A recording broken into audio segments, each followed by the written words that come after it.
Hare Krishna, welcome everyone to our Mahabharata character series. We'll begin with our prayers. Omakyanatimirandasya dhyananjana shalakaya chakshurunjithamena tasmai shri gurave namaha. Namo Vishnupadaya Vishnuprasthaya Bhutale Srimate Bhaktivedanta Swami Niti Namini Namaste Saraswati Devi Gauravani Pracharini Nirvishesha Shundamari Paschatya Deshatarani Jai Shri Krishna Chaitanya Prabhu Nityananda Shri Advaita Radha Shavasadi Gaura Bhaktavinda Hare Krishna Krishna Krishna Hare Hare Hare Rama Rama Rama Hare Hare. Hare Krishna everyone. We are discussing from the life of Bhima. We are discussing the second Pandava. And last time we discussed how Bhima played a crucial role in protecting the armies of Pandavas many times. How he showed his valor, and although he had to fight with many of the powerful warriors like Bhagadatta and Supratika, his elephant, but still he didn't run away. That is the quality which Bhima showed. And to some extent that when Karna he shot Shakti weapon, and when this Ashwatthama he shot this Narayana Astra, but still Bhima, he was not ready to bow down. So that is the power, that is the quality of Bhima. Yuddhe chapi apalayanam. Kshatriya never runs away from the battlefield. And we discussed that how during the war of Mahabharata, one by one, Bhima was killing all the Kaurava brothers because he had taken about to kill all 100 of them. And Shashan, when he saw his brothers being killed mercilessly by Bhima, he could not tolerate this. He charged towards Bhima to kill him. He very fiercely attacked Bhima with his arrows. And many arrows hit Bhima. Bhima, he was stunned, and his bow slipped off his hand. When Dushashan, he saw all his brothers and himself, they started roaring in joy, cheering. Again, Dushashan, he continued shooting arrows, one after another. And Bhima, actually, he lost his balance. He was overwhelmed. And just to take support, he caught out of the pillar of the chariot. He was completely overwhelmed. So Duryodhan, although he was very, very strong, this Dushashan, although he was very, very strong, but he had a weakness of overconfidence. He, seeing the situation of Bhima, he became so overconfident that, oh, now I'll be able to kill him. He is already killed now. He became a little careless. So it is said that overconfidence can throw one and drown one in the sea of reality. That's what happened with Dushashan. He was so overconfident now, seeing the situation of Bhima, that he became very, very careless. He started laughing. On the path of spiritual life also, we should be very, very careful. We should understand our limitations. We cannot take anything for granted. In the war against material energy, which is called Maya, our senses, they are very, very difficult to control. That's why Krishna tells in Bhagavad Gita, Tasmat tvam indriyanyadav niyamya bharatarshabha. O Arjuna, in the beginning try to control the senses. Because even if one of the senses are uncontrolled and not, and if they are allowed to wander, they can take away the discrimination of even a sober person. So we should not try to handle material energy beyond our level. It's like when Srila Prabhupada was in America and preaching, So some of the devotees, they went to Srila Prabhupada and they said, Prabhupada, there is a nightclub nearby. So we want to go and distribute books there. So Prabhupada said, okay, you can go, but make sure you come back also. So, because when the opposite party is very, very strong, there are chances that one can get bewildered and swayed away. It's like a strong wind can sway away the boat. Vayur navam nivam bhasi. Similarly, the senses, they can take away the discrimination of a person. So therefore, we have to understand our limitations. Don't be overconfident and continue practicing spiritual life very, very carefully. Especially in today's age of distractions and social media and all the obscene things which are there on the internet, you have to be really careful. As it is said, curiosity kills the cat. We should not be curious to find out how much fallen people are. There is no need to find out that, because in the course of finding out, we may also land up there. Therefore, it is very, very important to understand our limitations. We should have full confidence in Krishna's omnipotence. We should have confidence in the power of Krishna, not in our own power, not in our own self. As one of the great acharyas, Bhaktivinoda Thakur, says, until this confidence is achieved, one will always remain doubtful. We'll keep doubting the process. We'll keep doubting the philosophy. So we have to develop this confidence in scriptures, confidence in the process. Because a doubtful person can never achieve peace in life. He can never have any auspiciousness. As Krishna says, Agyascha ashraddhanascha samshayatma vinashyati. Agya, ashraddhana and samshayatma. Those people who are ignorant, faithless, and doubting, they can never attain peace in life. So Dusashan, although he was very, very powerful, but because he became overconfident, he lost his control. And Bhima, because he was now weak, and Dusashan could have capitalized on this opportunity, and he could have killed Bhima, attacked Bhima more fiercely. But they all started laughing and jeering.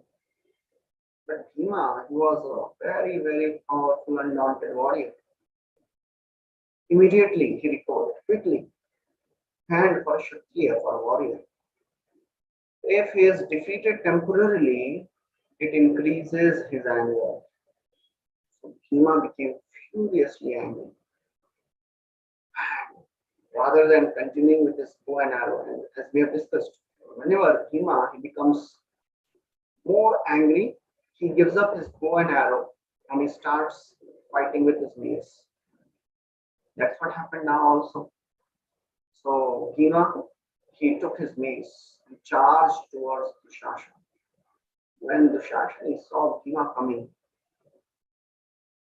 Bhima was looking like a mountain, gigantic avenger, charging towards him. All his smile disappeared. Because Dushasan had thought that now Bhima is going to die. But here he is coming with full strength. So Dushasan took his bow and kept shooting arrows. But Bhima with his mace, he started hitting off the arrows, and not even one of the arrows hit him. And Bhima came nearer and nearer. And he came right up to the chariot, got on the chariot and hit Dushasan's head with his mace. Dushasan, he went off the chariot flying 20 yards away. Completely stunned, confused, he was in complete blood. He was just about to get up But even before he could get up, Bhima reached and he started hitting him. He bounced on the chest and started pounding him, remembering all the bad things which Shashan had done. How he dragged Draupadi from her chambers, how he insulted her, how he tried to strip her naked. Remembered all that. And his anger increased more and more and more. He took out his sword and he caught hold of the hand of the Shashan. He said, "This is the hand with which you tried to disrobe Draupadi. Today I will cut off this hand." So Shashan was completely terrified. Tried his best, he was hitting his legs, trying to move and move out of the grip of Bhima, but he was not able to do so. He was shouting, but it was of no use. Bhima, he raised his sword, lopped off the arm of the Shashan. Blood gushed out. Bhima said, "This is the arm which touched the property, and now this arm has become lifeless." Threw that arm away. Ferociously angry he was. All the warriors around, when they saw this form of Bhima, they were completely struck with terror. Again, Bhima raised his sword and he pierced the chest of the Shashan. The Shashan, with a loud scream, fell down dead. Bhima didn't end here. So angry, remembering all those things. He ripped apart the heart, chest of the Shashan and ripped apart the heart, and he touched the heart with his lips as if he's drinking the blood. Although he didn't drink the blood, but he just touched his lips. And then Bhima said, "Oh, this blood is sweeter than mother's milk, sweeter than honey, sweeter than nectar, pure water. By drinking this blood today, now I have satisfied my hunger." Threw that heart away. Said, "O Dushashan, you are the root of all the things which we have underwent, and you deserve to die." So Mahabharata describes the tree of irreligion. So in that it is described there is a tree of religion and there is a tree of irreligion. So the tree of irreligion, the root of this tree is Dhritarashtra. Suyodhana Manyumayo Mahadruma. So this entire tree is represented by Duryodhana. Manyumayo, full of anger. Skandha Karna. The branches of this tree is Karna. The root, the trunk is Karna. Shakunistasya Shakha. Shakuni represents the branches of this tree. Dushashana Pushpa Phale Samritte. Dushashan represents the fruits and the leaves of this tree. And Moolam Raja Dhritarashtro Amanishi. And the root of this tree of irreligion is Dhritarashtra. It comes in Udyog Parva. So Dushashan, he was the flower and the fruit of this tree, the leaves of this tree. And now this tree, all these leaves, they were cut. The fruits were gone. Bhima was satisfied. He turned around to Krishna and Arjuna and told, "Oh Krishna, now today my vow is honored. And soon I'll kill the last few Kshatriyas, few Kauravas who were remaining. Only few of them were remaining." Bhima wanted to fulfill his vow. And he started killing those who were remaining one by one. Vikarna also came. Vikarna was the only one who had protested the disrobing of Draupadi.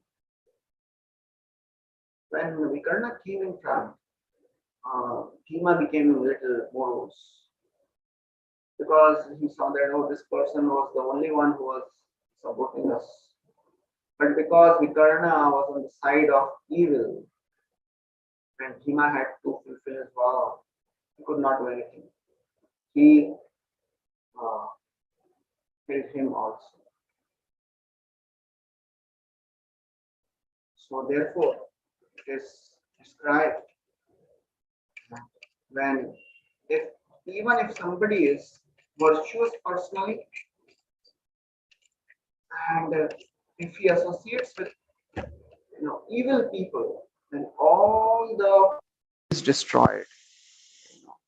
So therefore, it is very very important to understand that if even if we are full of all the good qualities, but if we are not careful and if we associate with sinful people, then for sure will be destroyed. Karna was also like that. Karna had many good qualities. He was a great charitable person. He had his principles. But when he came in association of Duryodhan, Dushashan, Shakuni, he completely lost all his pious qualities. He was destroyed. All his good qualities disappeared. So therefore, if we want to practice spiritual life, if we want to practice the path of dharma, we should be very, very careful not to associate with people who are sinful and who are not devotees, who are not spiritualists. It is very, very important. Because Sangat Sanjayate Kama, that's what Krishna says in Bhagavad Gita. Sangha, when you associate with somebody, you develop the same desires which they have. It is a subtle science. So therefore, Bhima, he had to kill Vikarna. Although Vikarna showed some, good qualities, but ultimately he was destroyed.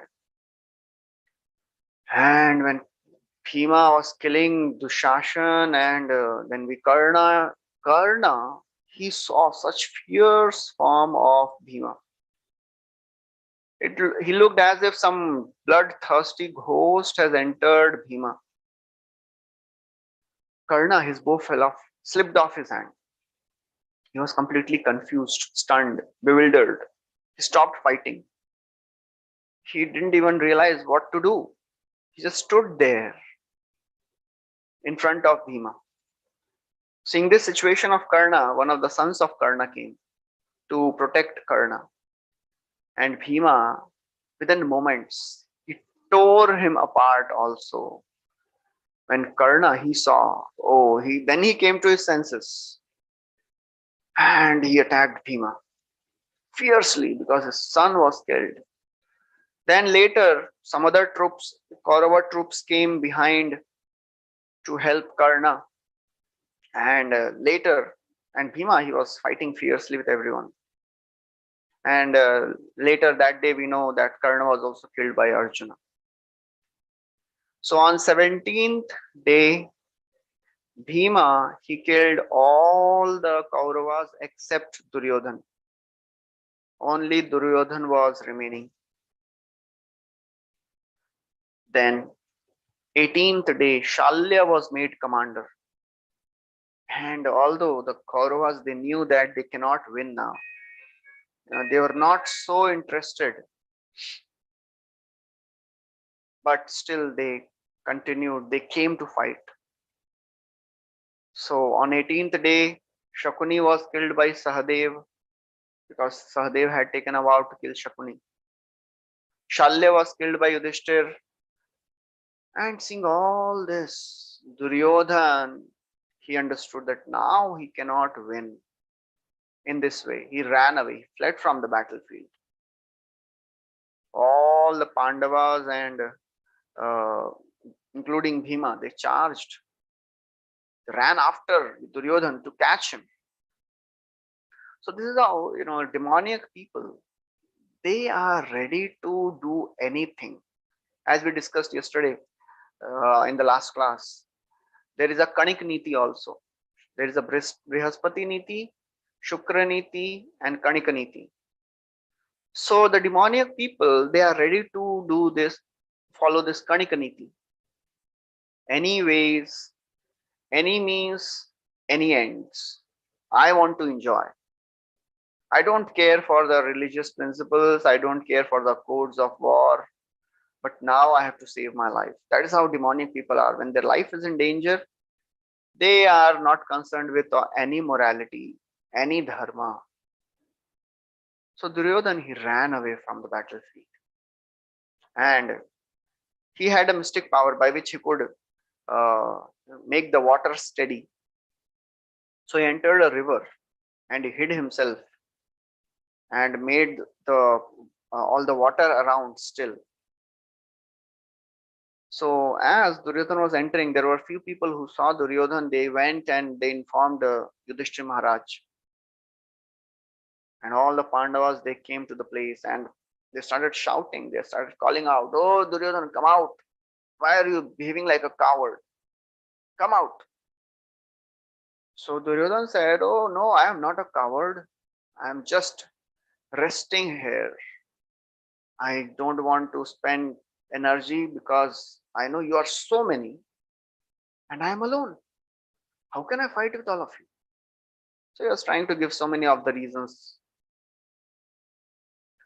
So Bhima said, "Oh Duryodhan, you have rested enough. Come out now. Fight with me." But Duryodhan, he was not coming out. And when Yudhishthir, he saw this, he said, "Oh Duryodhan, you can come out. You can choose any of us to fight with, and you can choose any of the weapons." So when Krishna heard this, he raised his eyebrows in disappointment. You know, he was completely, you know, bewildered seeing this generosity of Yudhishthira at a wrong time, completely disapproved of it. Now, this is what happens. Sometimes we are so attached to our way of doing things that we don't understand what God wants me to do in this situation. There is a principle of Shatho Shatyam. If the enemy is cunning, you cannot behave in a moral way and generous way. You have to do the needful. So we cannot be attached to our perceptions and our way of doing things if we are told to do something different. That is what is spirituality. Spirituality means giving up all our attachments and conceptions. Although it is a very far off thing, but at least we should try to walk on this path. At least start the journey towards perfection. The journey may be very long, but at least you have to start journey, start walking at whatever pace we can. You have to start the journey from your place at your pace. We have to join the race to serve Krishna, to achieve Krishna. So this is what we have to understand. We have to learn to work according to Krishna's will, Krishna's instructions. That's what Krishna is telling to Arjuna in Bhagavad Gita. That Mam Anusmara Yudhyacha. Always remember me and fight. Keep me in the mind. That's what Krishna is telling. Remember me. Become conscious of me. Then you will understand what I want. So that's how spiritual life is. If Srila Prabhupada, he would tell, if Krishna wants you to uh, live in a palace, then you should not be attached to living under a tree. And if Krishna wants you to live under a tree, then you should not be attached to living in a palace. So these are the high standards, high ideals which we are pursuing. And in all our attempts, we should have full faith in Krishna's protection. That's what Krishna is telling again and again in Bhagavad Gita, in Srimad Bhagavatam.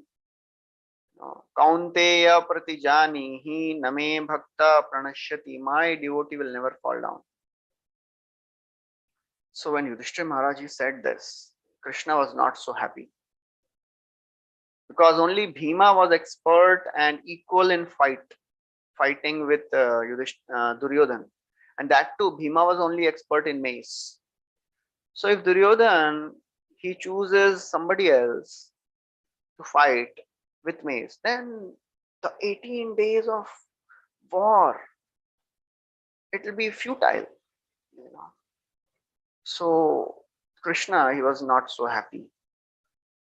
But Duryodhan, out of his arrogance, he said, "Oh, none of you are qualified to fight with me. Only Bhima can fight with me. And I will fight with Bhima with my mace." That is another, quality of a demoniac person. So arrogant. And actually, this sort of arrogance leads to one's own destruction. As we can see, Duryodhan will be destroyed. So it is said, arrogance makes one vulnerable, and humility gives us immunity. So if we are arrogant, then we are prone to doing wrong things, because in state of arrogance our intelligence doesn't work properly. We may fall to sense gratification, we may fall to immoral activities. That's how arrogant people are. But humble people, humility, it gives us strong mindset, because in that humble attitude we depend on Krishna's mercy. We understand that, oh, although I may be very, very small and insignificant, but Krishna is very powerful. Born of humility is dependence on God. When we are humble, we depend on Krishna. And when we depend on Krishna, we appreciate his mercy. And when we appreciate his mercy, then we are grateful. So this is a sequence. This is how our attitude should be. Humility leads to dependence, dependence leads to appreciation, and appreciation leads to gratitude. So, and gratitude is the most important part of spiritual life. You have to be grateful for whatever we have in spiritual life. But if we are arrogant, thinking that I deserve this, then we are lost. We'll be destroyed. And then we'll commit offenses. So as Shivaram Swami Maharaj says, what is offense? Offense is a attitude of arrogance towards the or neglect towards the vehicles of spiritual energy. Very strong statement. Offense is arrogance or attitude of arrogance or neglect of spiritual vehicles in this material world. What are the spiritual vehicles? Holy name, deities, devotees. All these are the vehicles of spiritual energy in the material world. So if we are not humble, then we will offend them. As Radhanath Swami Maharaj says, a humble devotee can never make any offense. If we are offending devotees, that means we are proud, we are arrogant. If we are independent, then it gives rise to arrogance. But if we are depending on our own strength, then it will give to frustration. If we are depending on material people, then it will give rise to slavery. What we have to do? We have to depend on Krishna and devotees. Depend on them. And of course, the devotees, we have to depend on each other. Interdependence, that is our culture. We don't have to depend on material people, materialistic people. We have to depend on devotees, and Devotees, they depend on us. That is interdependence. Ekaki amar nahi paibal. That's what uh, Narottam Das Thakur is saying. Alone we cannot do anything. So, because Duryodhan, he was so arrogant, he chose Bhima. And ultimately he was destroyed. Same happened with Jarasandha also. When Krishna went with Bhima and Arjuna and asked for a dual fight, and they said, "Oh, you can choose any of us." Jarasandha said, "Oh, Krishna, you ran away from the battlefield. I will not. It is not. It is below my standard to fight with you." And this Arjuna is so very weak. Only Bhima can fight. Arrogance leads to destruction. So Duryodhan, when he said that, Yudhishthir, so Duryodhan, he told that only Bhima can fight with me. So they agreed. Then they chose a place for fighting. They went to a place called Samanta Panchak. In Kurukshetra area, Kurukshetra is a huge, vast area. In that, there is a place called Samanta Panchak where Parshuram, Lord Parshuram, after killing Kshatriyas 21 times, he came and he took bath there, washed off his hands there. So that place was decided, and Bhima and Duryodhan, they were waiting for a fight, eagerly waiting. And they started fighting fiercely because everybody knew this was going to be the last war. The day before, in the 17th evening, Gandhari came to the camp of Kauravas because she knew now almost everybody is dead. Tomorrow is going to be a final battle. So she was a very, very powerful ascetic lady. Throughout her life, at the time of marriage, when she came to know that her would-be husband is blind, she covered her eyes whole life. She covered her eyes, didn't see anything.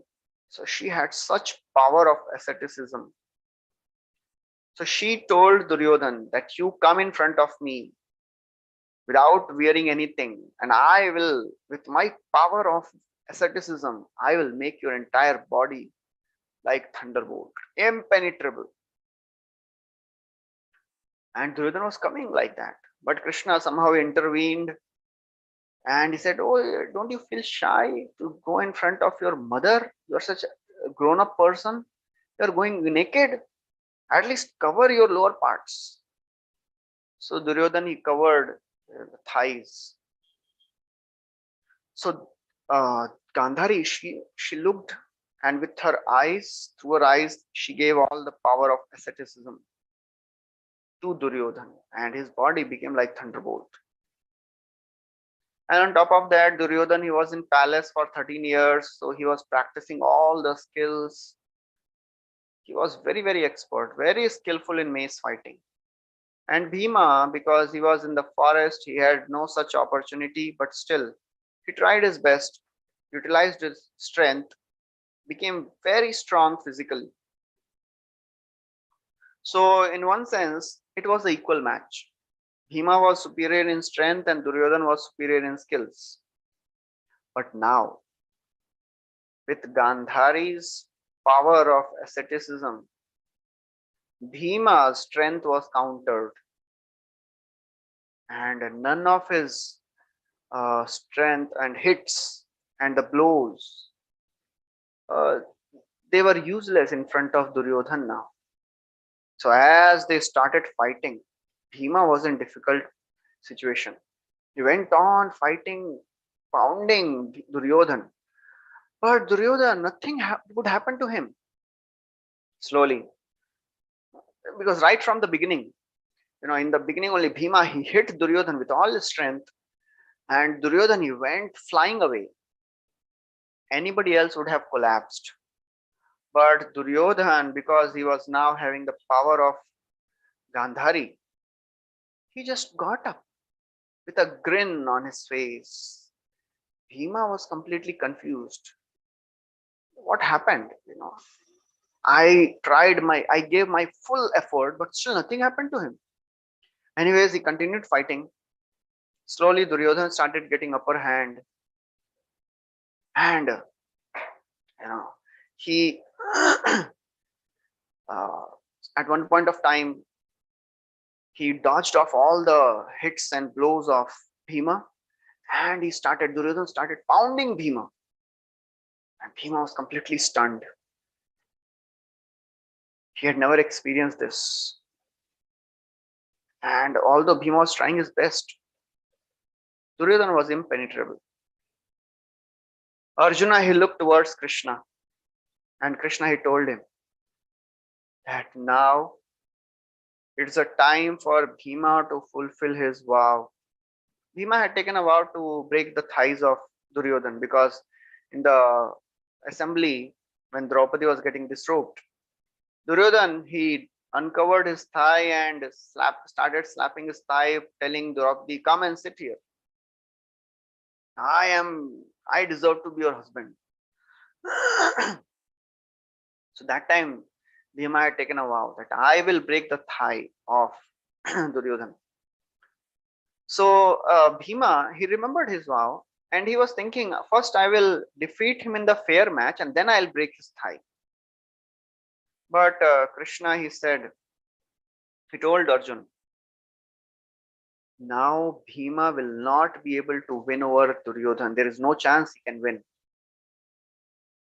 So Krishna signaled Arjuna what to do, and Arjuna went in the vision of Bhima, and he slapped his thighs. And Bhima, he could understand, because Bhima also was in difficult situation, getting blows from Duryodhana. He was also bewildered. He understood that now I cannot defeat. I have tried my best, and Duryodhana, he hit him so much that he was completely jolted, and he knew one more blow and I would not be able to do anything. So Bhima, although he was hit very badly, because he was a very, very powerful Kshatriya, he didn't show any expression of pain. Duryodhana, he was confused. He was thinking, I gave my full effort, but still there is no sign of any pain on his face. He retreated back. He didn't hit him again, because he was also a little bewildered, confused. So then Bhima controlled his emotions, and in a particular military way, he jumped up, swung his mace. And Duryodhana, to avoid that hit, he also jumped up, and the mace hit the thighs of Duryodhana. And it was a mortal blow. Everybody could hear the thigh bone of Duryodhana breaking. And Duryodhana, he screamed in mortal pain and fell down. Everybody realized that this is the end of the war now. And everybody was completely shocked to see the situation of Duryodhana. When this fight was happening, Balramji had come again, and he was watching over all this. When he saw Bhima hitting Duryodhana in an unfair way below the waist, he became very angry, because although Bhima and Duryodhana, they both were students of Balramji, but Balramji had developed some special affection for Duryodhana. He started shouting, "Oh Bhima, you have defeated Duryodhana in an unfair way. You deserve to be killed." And he took his mace and he started charging towards Bhima. Now it is very interesting. Bhima could have fought with Balram also. But Bhima knew that Balramji is not different than Supreme Lord. And Bhima, although he knew that he was right, he was acting according to the instructions of Krishna. But now, he understood that if Balramji wants to kill me, I surrender. So he just stood there with folded palms. That is a devotee. Here we can see the submissiveness of Bhima. Extraordinary submissiveness.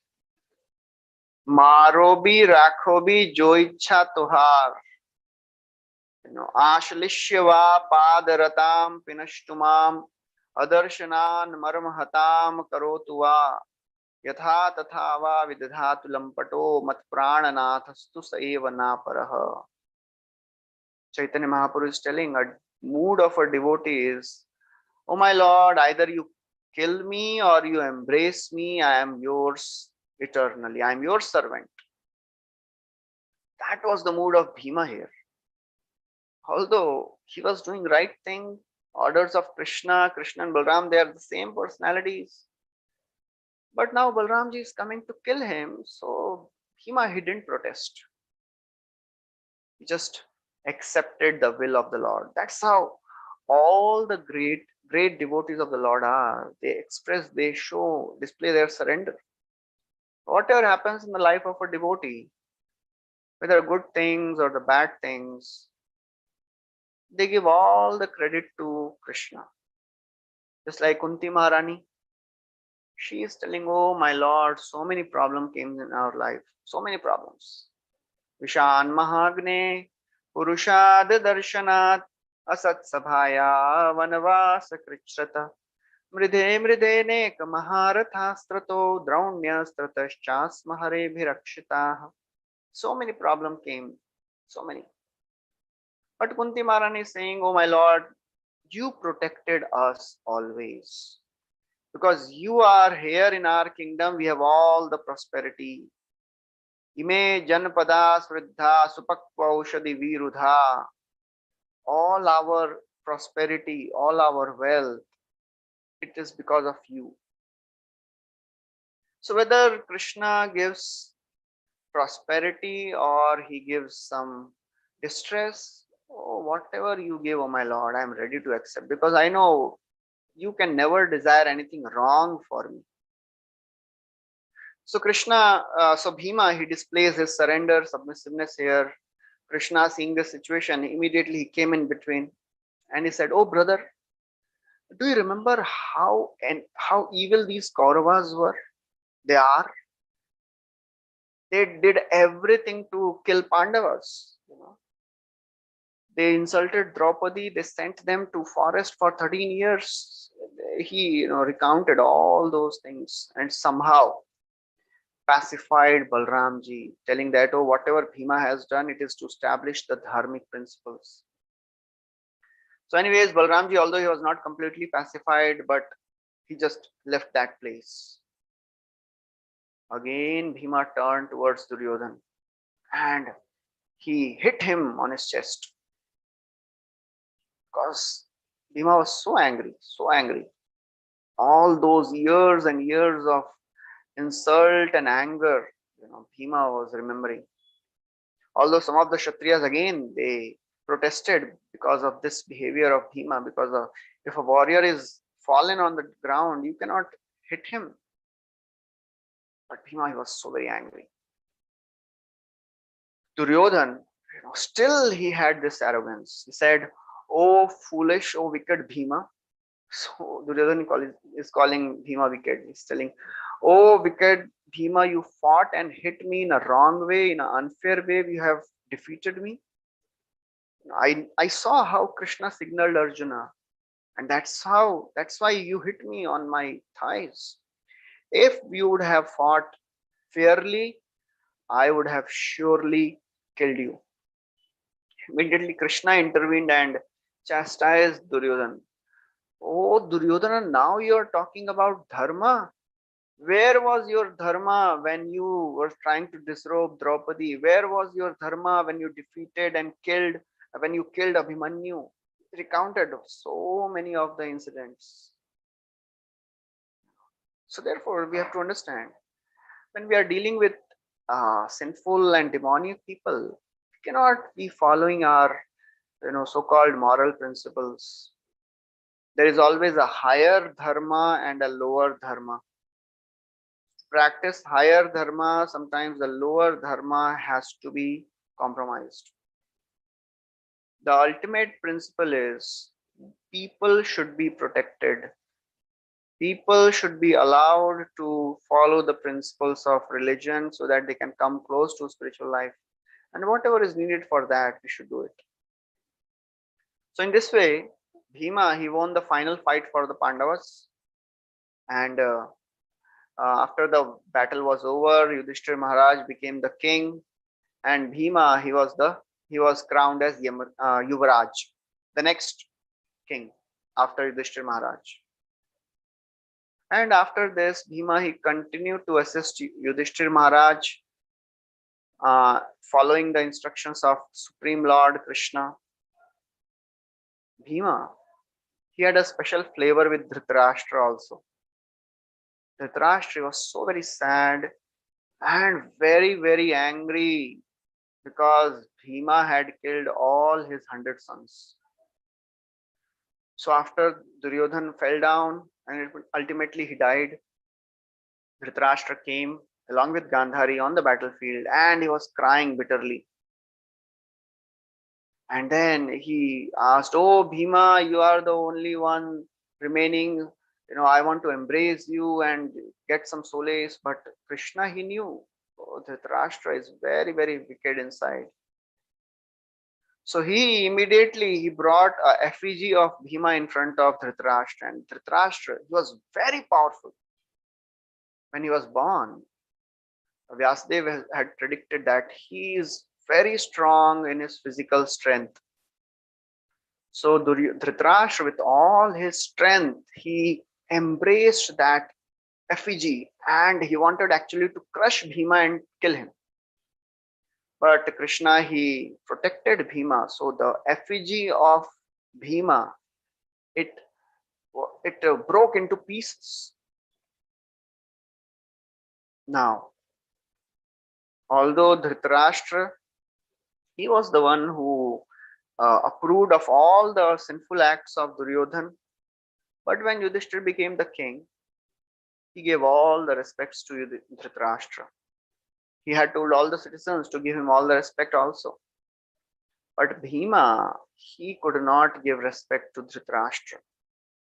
Whenever Yudhishthir, he would not be nearby, Bhima would go and he would slap his arms and he would, very loudly he would tell, with these arms, I have killed all your sons one by one. In this way, he would, tell so many words, insulting words to Dhritarashtra. One may say, why Bhima was so sadistic? This poor Dhritarashtra is always anyway suffering because his 100 sons are killed, and now Bhima is speaking like this. But actually, we should understand that because of these sharp words of Bhima, slowly Dhritarashtra was developing little detachment from material life. And the final blow was Vidura, when he came and said, "You are living on the remnants thrown by Bhima. Anda puraiva vadiro manda pragyascha sampratam." Oh, you're already blind. Now you have become deaf also. You cannot eat properly. You cannot breathe properly.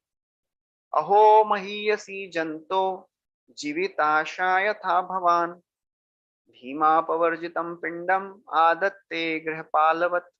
Oh, just see, the desire of a person to enjoy is so strong that you are living like a dog and you are surviving on the remnants thrown by Bhima. So Vidura also, told that, oh, you are living on the thrown remnants of Bhima. So all these things, they together, cumulatively, they created feelings of renunciation in Dhritarashtra. So we have to understand, even though the devotees may sometimes speak in a harsh way, but we should understand that ultimately it is for our benefit. We see in the life of Nalakuvar and Manigriva also, they were cursed by Narad Muni, but that curse became the cause of their liberation. So in this way, although Bhima was speaking very harshly with Dhritarashtra, but those harsh words, they were the impetus for Dhritarashtra to renounce the family's life and go to the forest. So in this way, Bhima, he continued serving Krishna, assisting Yudhishthir Maharaj, and during the uh, in the last days when Yudhishthir Maharaj came to know that Krishna has departed, Mahaprasthanaik Parva, in that Parva, when Yudhishthir Maharaj he departed, Bhima also went behind Yudhishthir Maharaj. Individually, all the Pandavas came to the conclusion that now we have to give up this material life. That is very, very significant. When we are practicing spiritual life, in the ultimate end, we have to be on our own. We have to take the decisions. We have to plan our life so that we can come close to Krishna. Nobody told Bhima, now you have to renounce. Nobody told Yudhishthir, Arjun, Nakul, Sahadev, even Draupadi. So Bhima, he was a very, very virtuous person, and because of that, he went up to just before heaven. All the other Pandavas, Arjuna, Nakul, Sahadev, they fell down before that. But Bhima, he was very pious, and he went just below heavenly regions. And of course, he attained the spiritual world. He went to the abode of Lord. So in this way, throughout his life, Bhima, he performed superhuman deeds, using all his strength in the service of the Supreme Lord, and proved himself to be such a great devotee. So that is the life of Bhima. So we'll stop here. Thank you very much. Hare Krishna. So Thank you so much, Prabhuji. This was an amazing session. So you gave us a lot of principles and about humility and surrender. But when you are explaining Bhima's life and you are telling us that he said that this blood is sweeter than milk when he was drinking the blood of Dushasan, or when he broke the principles of fighting with Duryodhan, at times it feels, at certain times, of course, we know, but that Duryodhan is being more dharmic than even Bhima. So Prabhuji, as one sees that he's a combination of arrogance also, anger also, and then humility and surrender also. So, but we cannot, in our lives, where does revenge stand in our life? How do we take this principle of revenge? Because, forgiveness is something which we are taught as, we are told as aspiring devotees that, forgiveness, like we say, a devotee actually forgives before the offense is committed. And over here we are seeing Bhima, taking revenge. Of course, he was not taking revenge for himself, but for Draupadi, because of what he had done. But how do we see this whole thing from our perspective, from what is to be learned from for us? How seriously should we take revenge, or how seriously we should take when people are being, yes. not very nice to us? Yeah. So as we have discussed earlier, also, there is a story of Narad Muni preaching to a snake who was biting people. So Narad Muni told him, "Why are you biting people unnecessarily?" Snake also agreed, and he stopped biting. After a few days, Narad Muni again came, and he saw that the snake was in blood. He said, "What happened?" So snake said, "You only told me don't bite, so people came to know, and they are now hitting me with stones." So Narad Muni told, "I told you not to bite. I didn't tell you not to hiss." So this is a very important story. Very lots of lessons are there in this story. That when we are in this world where people are ready to pounce on us and take advantage of us, we cannot be like a very humble, meek personality who can be exploited. So as Srila Prabhupada would always tell, for Krishna's sake, you should be very, very bold. Humility is to act boldly for Krishna. This is what Srila Prabhupada said. So humility does not mean, okay, you can exploit me, you can say anything, you can chastise me, I don't mind. Because if people, they are not following the principles, then we should not tolerate them. Of course, on our own, we should not try to do harm to anyone. But if we are exploited, then we cannot just suppose, we are not there to stand and just see, okay, you can do whatever you want. No, because ultimately we have to protect ourselves so that we can serve Krishna. If we allow ourselves to be exploited by others, then we will not be able to serve Krishna properly. Just like in the corporate scenario, if some of the other colleagues, they are exploiting us, our promotion is due, and something happens, some politics happens, and then we are not given promotion, we are affected, and then we'll not be able to serve properly, will not be able to do our devotional service properly, because we are not pure at that pure level. Oh, whatever happens, no problem. We have to work at our level. Basically, we have to understand where I am, and then we have to work. We cannot artificially behave like a person who is purified completely. Okay, you do whatever with me. Just like Ambrish Maharaj, Durvasa Muni came to kill him, but Ambrish Maharaj was standing with folded hands, and Krishna protected him. He had that faith. Srivas Thakur, he had that faith that if I clap 3 times and whatever I need doesn't come, I'll drown myself in Ganga. Krishna was providing him. We have to work at our level of faith. We cannot imitate pure devotees. So till the time we are staying in the material world, working with people who are not devotees, who are having demoniac mentalities, we have to be very alert, not allowing others to be exploited. At the same time, we should not have a revengeful mentality that, oh, he did this to me, I will also do the same to him. Just try to protect ourselves. Don't try to harm others. That is a very difficult thing, because it is natural that, okay, this person has done something to me, I will also repay him in the same way. So if people, as His Holiness Radhanath Swami Maharaj was telling once, if people, they do some wrong to you, you don't have to repay them in the same currency. You should have your own currency and give them, repay them in that one.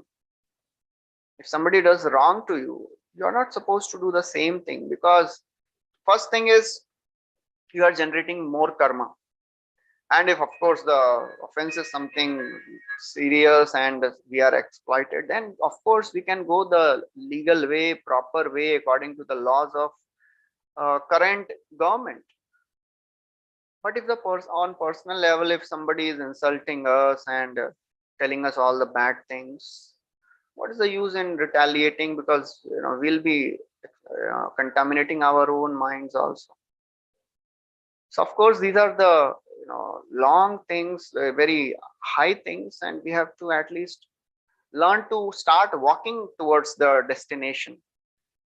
As because we have also heard, as you said, that we have to learn to forgive. One time Maharaj was asked, how many times we can forgive? So Maharaj said, uh, the more, how many times, even if somebody does something wrong to you, you should be ready to forgive them. Even if you multiply that by 100 times.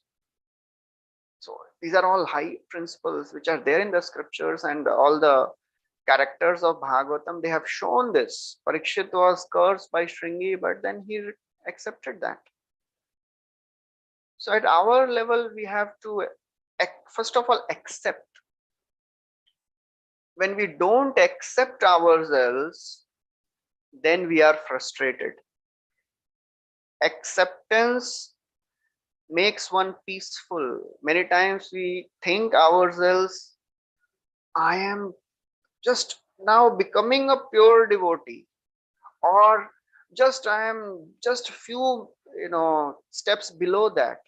Accept your situation, accept that we are not pure, we are walking towards the purity, but we are not pure, so better to behave on that level. Why to imitate pure devotees, swe swe adhikare ya nishtha ya guna parivartita. Bhagavatam says, whatever our adhikar is there, we have to behave on that, like that. That will make us peaceful. Otherwise, artificially, if you say, no, no, I'll not do anything, but the mind, everything will go on in the mind, will be restless. So, first of all, we have to understand our situation and do the needful. That is what I can say.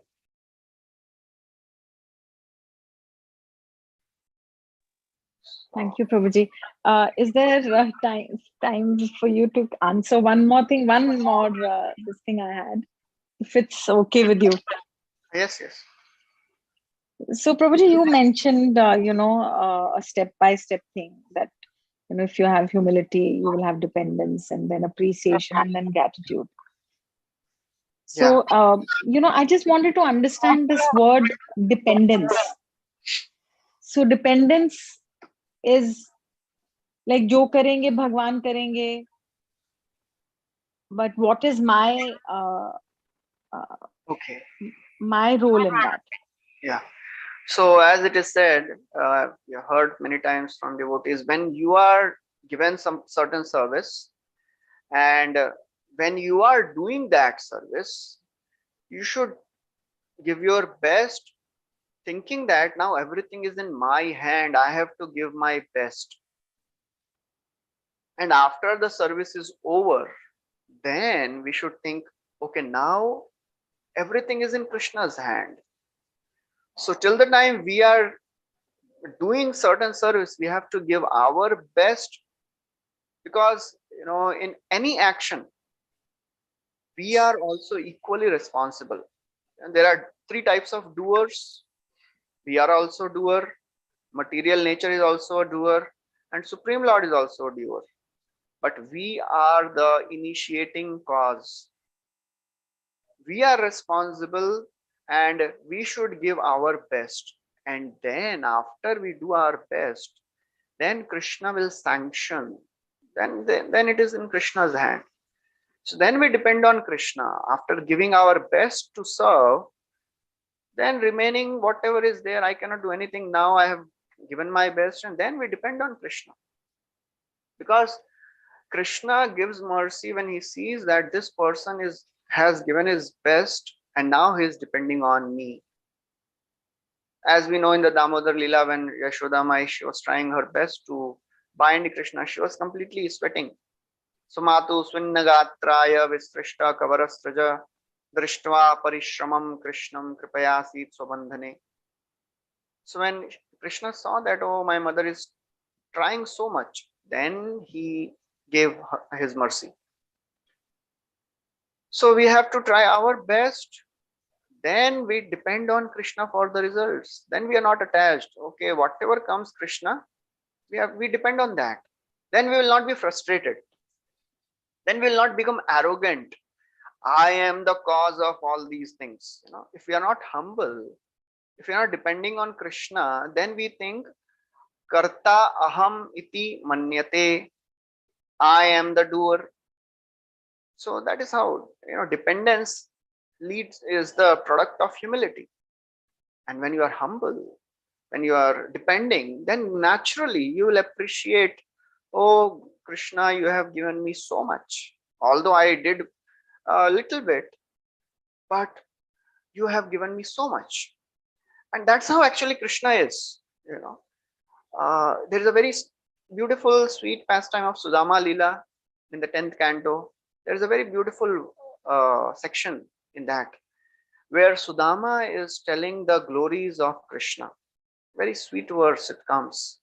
Kinchit karoti uru api yat swadattam suhrit kritam falgu api bhuri kari mayopanitam pritukaika mushtim pratyagrahit priti yuto mahatma. This encapsulates the mood of Krishna. Kinchit karoti uru api. Swadattam. Swadatta means if Krishna gives something great to a devotee, he thinks, oh, I have given so little. Suhrit kritam falgu api bhuri kari. But if the devotee gives even a little bit, Krishna thinks, oh, my devotee has given me so much. And then he's telling, I brought few palmfuls of chipped rice and Krishna has given me such opulence. So therefore, if we understand Krishna's mood, then we will become dependent on Krishna more and will be able to appreciate whatever Krishna gives, because Krishna likes to award his devotees more than what we deserve. So that leads to appreciation, and that leads to being grateful. So that is the whole sequence. Yeah. If we start becoming humble.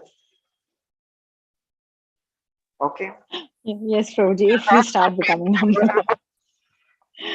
Thank you so much, Prabhuji. This was also your statement, arrogance makes us vulnerable and humility gives us immunity.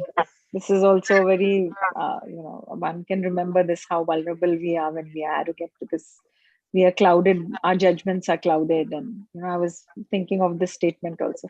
So thank you very much, Prabhuji. There are so many statements. Actually, I have to go through the whole thing again. Some of them I wrote and some of them I couldn't write. So I would thank Whatever you I so have much. heard from devotees, I am just repeating. They are not my own statements. Just repeating. That's what we have to do. Copy paste. Yes, Prabhuji. Thank you so much, Prabhuji. Thank you very much. Hare Krishna. Hare Krishna.